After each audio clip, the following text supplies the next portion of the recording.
Pet me horse. Pet me horse. Pet me horse. Not that horse. Hello and welcome everyone to today's video, which is going to be the long-awaited Grandgallop / Cosmic Hero deck profile. I know the new Gallop has lost the Cosmic Hero name, but I still prefer to call it Cosmic Heroes.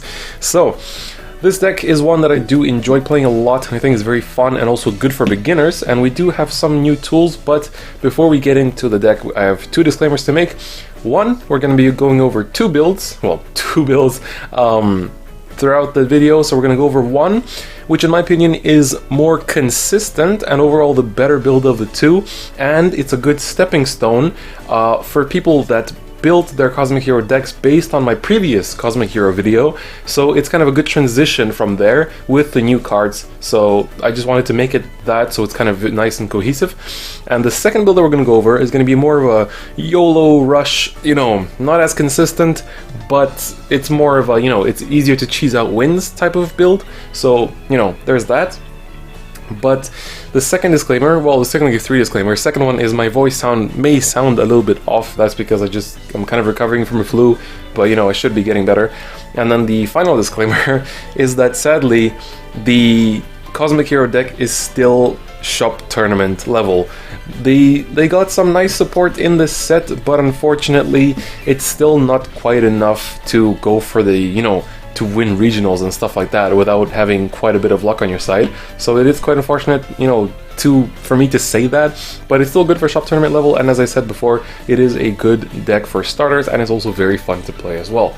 So with all of that out of the way, let's get into the deck profile. As always, we'll be starting off with a starter, which has not changed, which is still Cosmic Hero Grand Hop. So his skills are, first of all, Forerunner as always, and then he has a Burst Act on GB1. You can rest him. If your Vanguard's power is 25k or more, you choose one of your units and he gets plus 4k until end of turn. If your Vanguard's power is 35k or greater, you may put this unit into your soul. If you do, draw a card and countercharge 1. I find him to still be the best starter for several reasons. One, the countercharge is still a very nice thing. The first 4k that he gives can still, start some chains. There's a bit less that he can start now, but it still starts some, and it's just overall better. The new Enigma starter, some people play him. It's the one that you can bounce and call again and gains power. Like, it's cool, but it eats up counterblast, which I try to avoid because we have a little bit of a change in this deck. So that's kind of the reason why. But I think Grand Hop is still the best starter. I definitely still recommend playing him as the starter. You can play 2 if you want, but still the best starter in my opinion for this deck. So there's not much else to mention apart from the stuff we've mentioned in the previous videos. So now let's talk about the new toy for this deck, which is Bravest Rush Grandgallop at 4. So he has a total of 3 skills, the first one of which is a burst on rearguard circle on GB3. When your Vanguard attacks, if your Vanguard's power is 30k or more, until end of turn he gets a plus 4k buff. And if your Vanguard's power is 60k or more, this unit gets an extra critical. So, the way this works is that, let me just put it down for now, but the way it works is when you attack with 30k, then he gains his 4k, and if you attack with 60k or more, then he also gains a crit. And also, if you have a standing Vanguard like Laurel D, which we do play in this deck, then that power bonus does stack because it's every time the Vanguard attacks. So if your Laurel attacks twice with 30k, then he will get a total of plus 8, so that's just something to keep in mind. Now the second skill, this skill is basically the main selling point of this card. So at the beginning of your ride phase, so it is on the Vanguard circle, if the number of cards in your hand is 2 or less until end of turn, you may stride without paying the cost the next time you stride. So how this works, if you didn't quite catch it already, it goes active at the beginning of the ride phase, but you have to have 2 or less cards in hand at the beginning of the ride phase, so it's after you already stood and draw. So it goes active, and then if you have 2 cards in hand, or 1, you can still ride, and the effect is still active because it's the next time you stride, not necessarily on him. Normally you won't do that, but it's just a little interaction that I want to bring up. It's the same with Luard as well, but this effect is so good because essentially when you're playing against rush decks or anything, then they eat up your hand with all their attacks and you're like, shit, I can't stride anymore, and I didn't top deck a stride fodder. That's okay because you don't even need to drop anything for him, you just stride for free as long as the number of cards in your hand is 2 or less. So super good card. I really you know, we still have the third skill to go over, but that second skill is definitely the selling point, because that's something that I did run into. That scenario I did run into quite often with the old build, so now he fixes that problem, and I really, really like him for that. Let's go over the third skill before we finish off. When your G unit strides during your turn, choose one of your Vanguards, and it gets plus 4k until end of turn. If that unit has the burst ability, you may counterblast 1. If you do, that unit gets plus 4k until end of turn. So how this is worded, and some people don't catch this, is that when you stride, the Vanguard will get plus 4 for free. It's just a plus 4. But if it's a burst Vanguard, you can choose to counterblast 1 and give another plus 4k. You pay that counterblast 4, you pay that counterblast 1 only if you want to give that second plus 4k, only then. So do keep that in mind. Overall, very solid grade 3. I really do like this new Gallop. I feel like it's one of the most solid of the new cards that the deck got. But we still do play 4 of the old Gallop because it's still a very solid card. So we've gone over him before, but let's just do it one more time.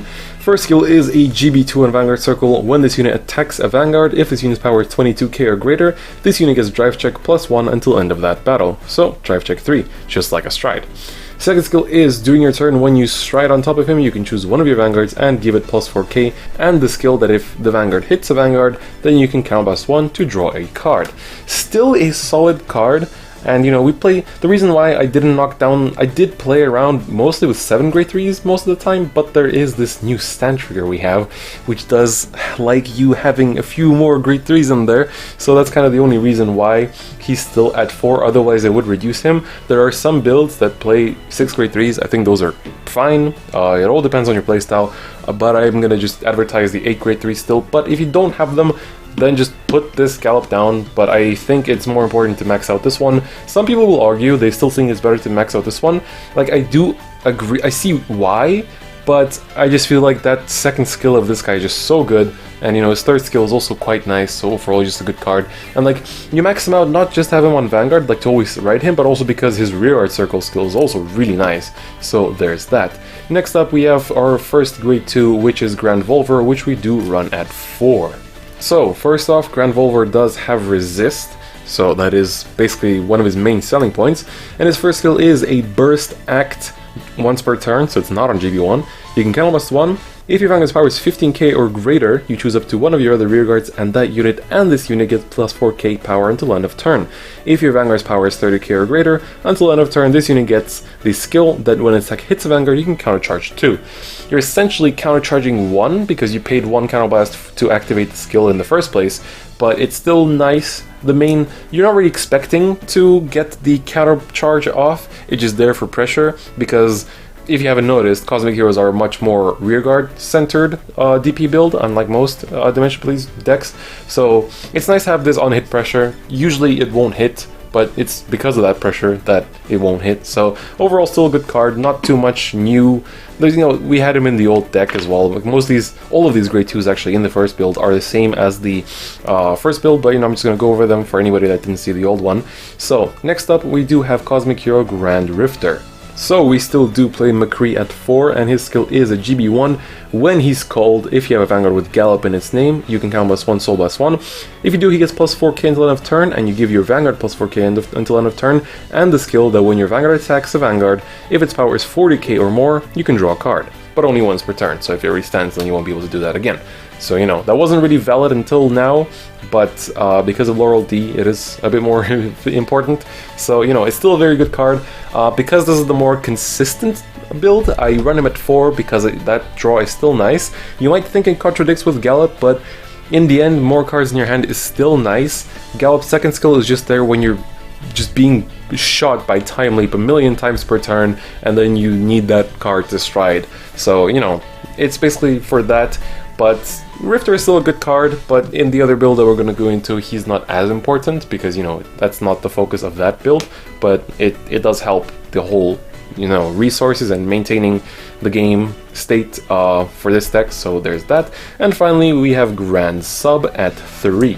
So Grand Sub skill is on rearguard circle once per turn GB1.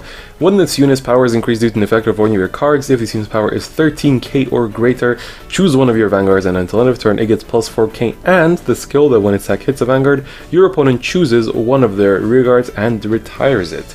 So, still play it at 3 because it combos nicely with a lot of cards. Like I said, Grand Hop still puts 4k on this procs gives 4k to Vanguard, and then gives the retire skill on top of that. So overall, it's all good, all nice.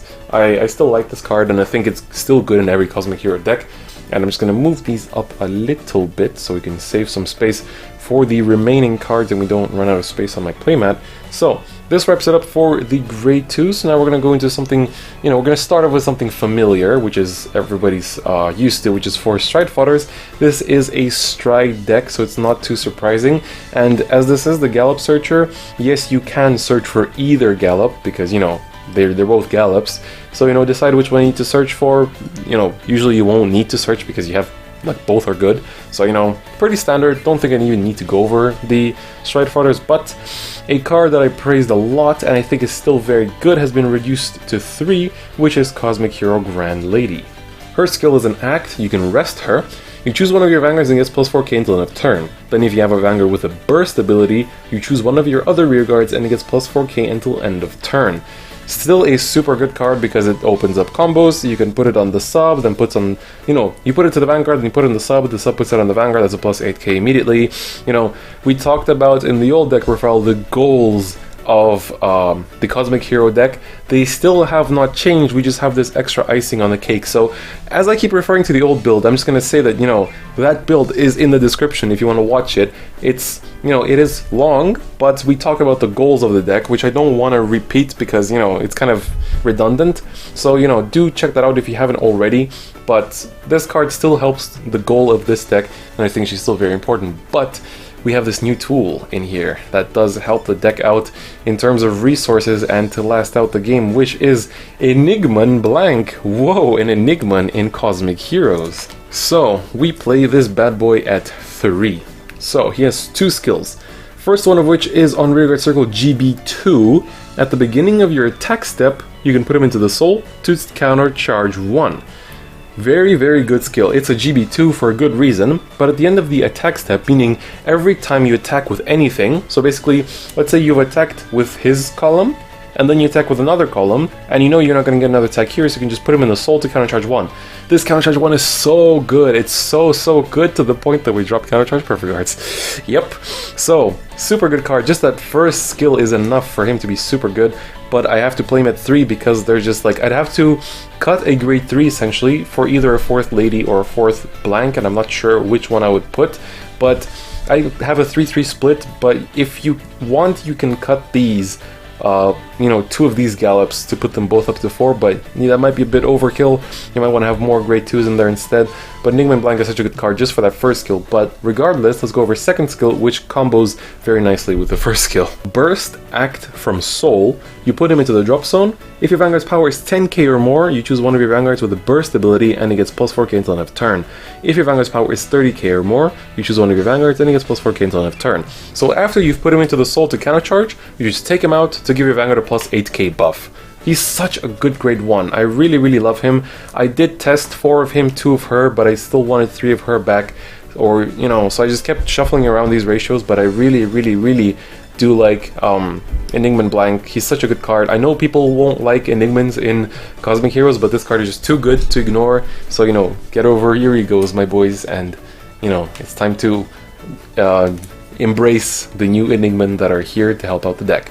Finally, let's go over the perfect guards, and yes, they have changed. So, we have one of the brand new Enigman Calm, so let's go over that first because he's kind of the only one here. So, first of all, when you perfect guard with him, you can guard anything, which is quite important. So his second skill is a burst in the drop zone and on GB2. At the end of the battle that your Vanguard with the burst ability attacked, if that unit's power is 40k or greater, you can counterblast 1 and soul blast 1. If you do, return this card to your hand, and if your Vanguard's power is 45k or more, you countercharge 1. What this means is that after you perfect guard with him, he just goes back to your hand for counterblast 1, soul blast 1, and you usually countercharge that one, so it's just a soul blast 1 essentially. And you may think that we're using up an awful amount of soul in this deck, and you wouldn't be wrong, but Enigman Blank does put himself into the soul, so that does help balance out our problem. So often you might not be using his second skill as often, just because you want to save it for other things, like you have Grand Rifter, you have Enigman Calm, and now we also have Grand Leaf, which also does Soul Blast. So, Enigma Leaf skill, first of all, it can only guard the Vanguard, but the second skill is a burst act on Vanguard Circle once per turn. GB1, you Soul Blast 1. If your Vanguard's power is 30k or more, until end of turn, this unit gets a skill that at the end of each turn, return this unit to your hand. And if your Vanguard's power is 35k or greater, this unit gets plus 4k until end of turn. So, you can, if you call him while your Vanguard has 30k power, then he'll immediately get that, bouncing skill. So, overall, it's very, very nice. Like, the whole bouncing is nice because he's a 10k booster essentially, which helps your columns a lot, and he goes back to hand so you don't lose him. So 1 Calm and 3 Grand Leaves I think is fine. If you did invest in the countercharge Perfect Guards, and if you play kind of like, much more aggressively and you activate Grand Volver much more, because like I don't activate him that often, which is why I can afford to not play the countercharge Perfect Guards. But if you really go through your counterblast fast and you feel you need to, and you already bought the countercharging Perfect Guards, then just play those, because like these are cheap, you can pick them up, but it's kind of like I just prefer this out of all my testing, but that also fits my own playstyle better, so that's part of the reason why. So let me just put these together, and now finally we have the grade zeros as always. So 4 of Erika, the best heal in Dimension Police, honestly. She's, this deck isn't archetype restricted, so there's that. It's very important, very good, a very big plus. Next up, we play 4 Grand Beats. This is just a Gallop crit, so when your Gallop Vanguard attacks, you put him into the Soul to get 5k and a draw. Again, good to feed all the Soul skills like Grand Leaf, Calm, and Rifter, so it's good for that, so do keep that in mind. And we do run a total of 6 crits, so you can already guess what the rest of our trigger lineup is. So, next up we have another old face, which is Operator Girl Reika. So Reika's still good, we play her at 3, her skill is an Act GB1, you put her on top of your deck, you choose one of your Vanguards and give it plus 4k until end of turn, and the skill that when the Vanguard attacks a Vanguard, if this unit's power is 37k or more, you draw a card. So when the Vanguard's power is 37k or more, and you shuffle your deck, because you did put her on top. So still play her at 3 because she's always going to be good, and now with Laurel D, if you do manage to pump him up to 37, and if he restands, then you get 2 draws. It's also why it's quite good in, well, she's, like I talked about in the Dimensional Robo deck profile, because basically you're usually attacking twice per turn with your Vanguard, so you get 2 draws out of her. But I think she's much better in this deck because we do like our stands, because we still play the Grand Ladies, and and yes, I don't play Laurel, and this time I won't be going over the Laurel build, because I know some people still do prefer it, but I'm still not the biggest fan, and I do prefer this lineup as well, and I do want to make a more affordable Dimension Police deck for people that don't have to shell out huge numbers on Laurels, because like if you're gonna spend on Laurel, you might as well build Dimensional Robos. That's kind of how it's ended up. But let's go over the last card for this deck, and it's the one that has helped it so much, which is Operator Girl Linka. So her skill is a Burst Act on Rear Circle GB2. You put her into your Soul, and if your Vanguard's power is 20k or more, you draw a card. So she's literally a Psychic Bird, but with a power restriction on a GB2. Next, if your Vanguard's power is 35k or greater, you choose one of your Vanguards with a burst ability. Until end of turn, it gets the skill that when you drive check reveals a grade 3 card, you can Soul Blast 1. If you do, choose a Sentinel in your opponent's Guardian Circle, and that unit's effect with cannot be hit are nullified. So, we added a bit of that Daikaiser feel to Cosmic Heroes, and she's super good because the main problem with this deck was always that you go into your x-gallop, or your, usually just x-gallop, you build up all these columns, you have a big Vanguard, and it gets perfect guarded. And there's like nothing that comes out of it, no threat, no feeling. But if you slap a little bit of that Linka touch on top of that, you're suddenly being much more threatening, and much more, just the whole threat of possibly checking a grade 3 is amazing. Even if you don't, you're going through 4 drive checks of your opponent freaking out after every single one, so it's definitely worth it just for that. So this is the main deck of this first build, and now I'm gonna quickly show you the second build and talk about it, and then we're gonna go into the G zone, because they both share the same G zone. Alright, so here we are with the more YOLO build, as I said. So there are a couple of changes, one grade 2 and some grade 1 changes as well, but let's go over the grade 2 first. So we're only going to be talking about the different cards in this deck, because, there's no point repeating everything. First one of which is Enigman Helm. So, Enigman Helm's skill is a Burst GB2. When you call him, if your Vanguard's power is 15k or more, he gets plus 4k until end of turn. If your Vanguard's power is 30k or more, you choose one of your Vanguards and until end of turn it gets the skill that when your opponent's unit is put on Guardian Circle, you can choose one of your rearguards with the burst ability and put it into your soul. If you do, your opponent chooses one of their grade 3 or less Guardians and retires it.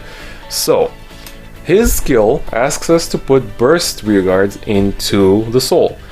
In the old build, we didn't have that many. We just had Enigma Blank, essentially, and Devolver. So we put up Enigma Blank to 4, because he does have his in-soul skill, and we also included Grandgallop. So let's go over him as well, in case you're not familiar with him. So Grandgallop's skill is a Burst GB1. When you call him, if your Vanguard's power is 15k or more, he gets plus 4k until end of turn. And if your Vanguard's power is 30k or more, you choose one of your Vanguards with Gallop in its name, and it gets plus 4k until end of turn. I'm not the biggest fan of this card normally, but the nice thing is that you can call him out, use a skill, do all that, and the next turn when his skill fades away, because it's an on-call skill, you can just put him into the soul with him, and that way you're not wasting a space, and you're making the best of Enigma Helm. So this is this little combo that I think is quite nice. So we don't have that many burst units, but we do have enough to make things start turning. So don't forget the Enigma Helm cannot retire G Guardians, and he does not get rid of the cannot be hit Perfect Guard skill. So even if you retire Perfect Guard, it's still gonna be a Perfect Guard because it gives the Vanguard the skill to nullify the attack. But you can get rid of triggers, you can get rid of random grade 1 and grade 2 guards, so that's definitely very, very nice. And I'm just gonna say this immediately, you should not really use both of these in tandem. You use this one at times when you have a nice board of bursts and you have this cool, you've got this threat going on, and you use her when you're like, okay, I have a solid amount of grade 3s in my deck, because we do run 8, and I'm ready to go for that threat. Because when you go for them, they don't really work together, because he retires them, while, she can nullify a Perfect Guard, but a nullified Perfect Guard is just a 0 shield grade 1. It can stay there, it doesn't need to be retired. So, she's, like, if you use them both, I feel like you're wasting one of them, so I think it's better to use them in, kind of like change which one you use. So on some turns you go for the Helm, and on some turns you go for the Linka, depending on where the game is at. So this deck, in my opinion, this build of it is less consistent. It's much more, cheese, get your wins through. It's much more threatening, but I'm personally not as much of a fan of it as the consistent build, but it is quite fun. But it's, I feel like the loss of consistency is a bit of a downfall, but because you can cheese out wins in different ways now, possibly if you keep cheesing out those wins, you can place higher in regionals. But that's just a bit of, hypothesis, because we haven't had any regionals here for me to try this out, and regardless, I'm going to be taking D-Robots to that as well. So we have now gone over the 2 deck lists that I wanted to talk about, so let's put all this away and go through the G-Zone, which they both share.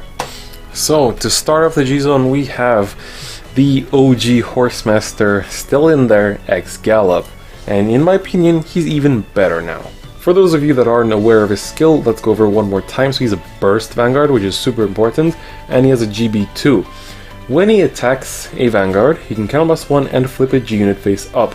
If this unit's power is 35k or more, you may pay the cost, well, what I just said, and if you do, this unit gets +1 drive check until the end of that battle. So until the end of that battle, so it's 4 drive checks, and if this unit's power is 40k or more, then all of your rearguards in your front row get +4k for each face-up X-Gallop in your G-Zone until end of turn.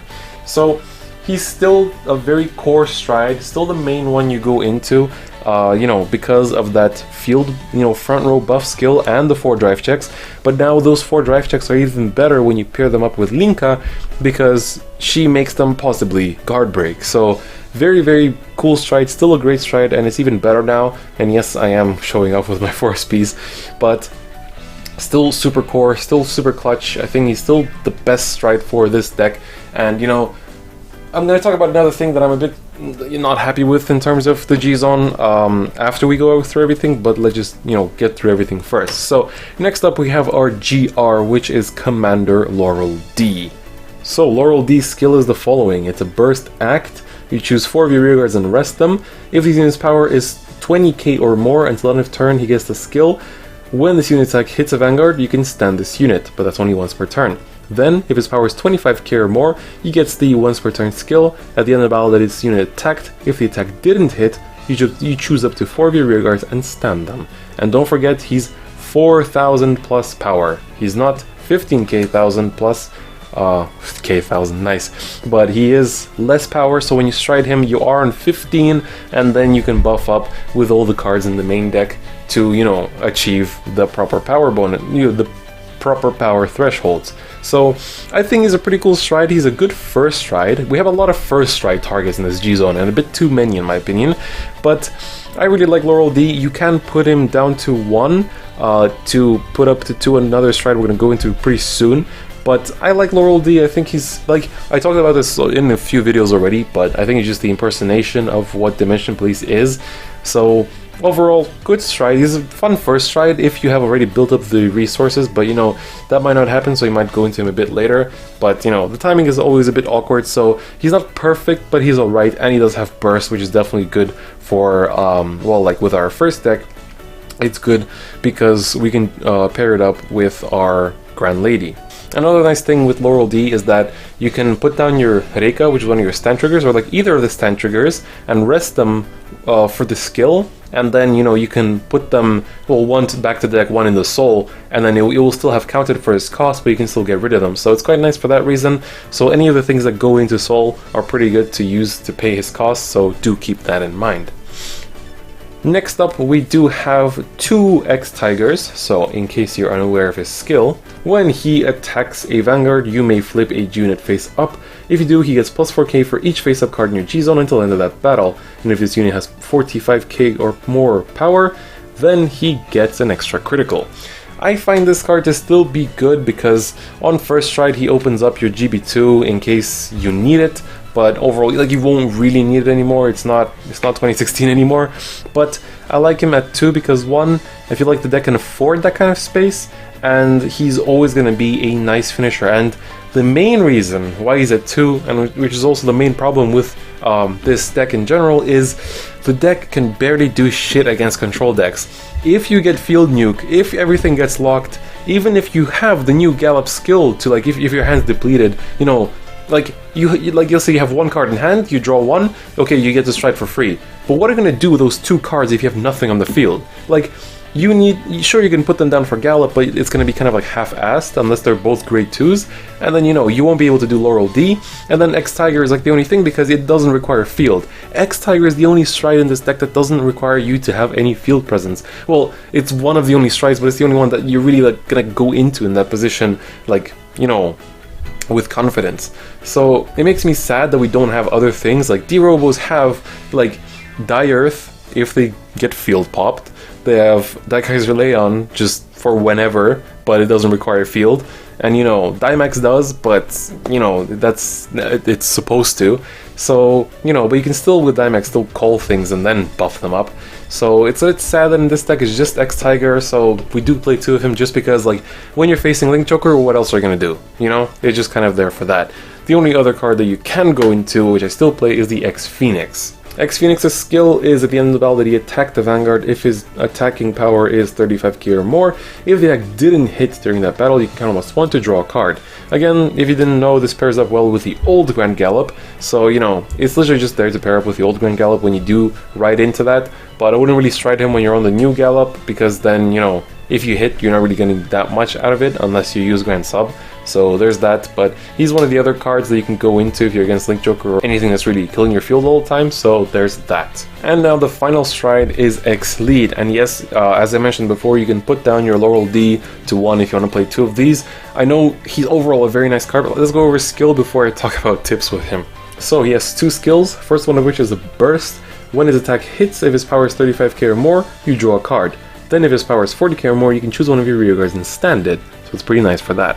Second skill is an act once per turn. You flip a G unit face up, then you choose up to 5 of your rear guards, rest them, and for each unit that was rested, you choose one of your rear guards, and then until end of turn, those units and this unit gets plus 4k. It's weird that I wrote those units, it's just that unit, but regardless. So I would, you know, I'm kind of showing off with my 2 SGR laurels, but you can easily put him up to 2 if you only have 1 laurel. It's perfectly fine. You can even put him up to 3 if you really want, if you don't play X-Phoenix. But he's a good card because he has that on-hit pressure draw and stand, so it's like 2 things in one. It's super cool. It's literally stand and draw. And then his second skill is super good because it flips up a G unit, which you will need, you know, for anything later.